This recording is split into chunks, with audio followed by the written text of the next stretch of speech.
আসসালামু আলাইকুম। রাত ৯টায় মুখোমুখি হবে শক্তিশালী আরব আমিরাত এবং বাংলাদেশ। বাঁচা মরার ম্যাচ বাংলাদেশের জন্য। দুই টিমের জন্যই বাঁচা মরার ম্যাচ, কিন্তু আরব আমিরাতের হারানোর কিছু নাই, কিন্তু বাংলাদেশের হারানোর অনেক কিছু আছে। কারণ বাংলাদেশের এই বিশ্ব ক্রিকেটে একটা সুনাম আছে, একটা পরিচিতি আছে, একটা নাম আছে। তো এর আগের ম্যাচটা বাংলাদেশ কিন্তু ইজি ম্যাচ হারছে। ইজি ম্যাচ হারুক আর বিজি ম্যাচ হারুক, যে কোনোভাবে হারুক, হারছে। আইসিসির পয়েন্ট টেবিলের র্যাঙ্কিংয়ে কিন্তু কিভাবে হারছে সেটা কিন্তু লেখা নাই, লেখা আছে শুধু বাংলাদেশ হারছে। তো আজকে বাংলাদেশের জন্য বাঁচা মরার ম্যাচ। বাংলাদেশ কি পারবে মান সম্মান রক্ষা করতে? মান সম্মান কিন্তু অলরেডি শেষ, মান সম্মান অলরেডি শেষ। তো আজকে রাত ৯টা বাজে। আমি জানি বাংলাদেশের প্রতিটা ক্রিকেট ফ্যান, প্রতিটা মানুষ আজকে তাদের চোখ থাকবে টিভির পর্দায়। কি হবে আজকের ম্যাচের ফলাফল?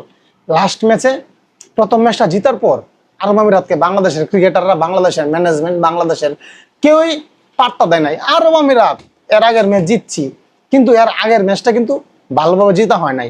আগের ম্যাচ কিন্তু আমরা টিম ওয়ার্ক, টিমের সবাই কিন্তু পারফরমেন্স করতে পারে নাই। শুধুমাত্র শুধুমাত্র পারভেজ হোসেন ইমনের ১০০ রান, আর বাকি সবাই মিলে করছে ১০০ রান।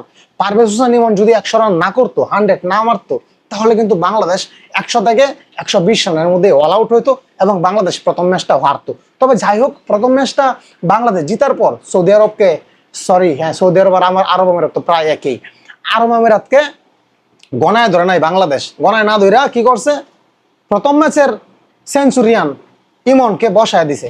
বসায় কাকে নিছে? নাজমুল হোসেন শান্ত ভাইকে নিছে। তারপর নাজমুল হোসেন শান্ত ভাই তো উঠে একদম অশান্তই করে দিয়েছে, সবকিছু অশান্ত করে দিয়েছে। শেষ পর্যন্ত বাংলাদেশ ম্যাচটা হারছে। তো এই আর কি, হারছে এটাই বড় কথা, কিভাবে হারছে সেটা বড় কথা না। তবে আজকে বাংলাদেশের জন্য বাঁচা মরার ম্যাচ। আজকের ম্যাচ যদি বাংলাদেশ হেরে যায়,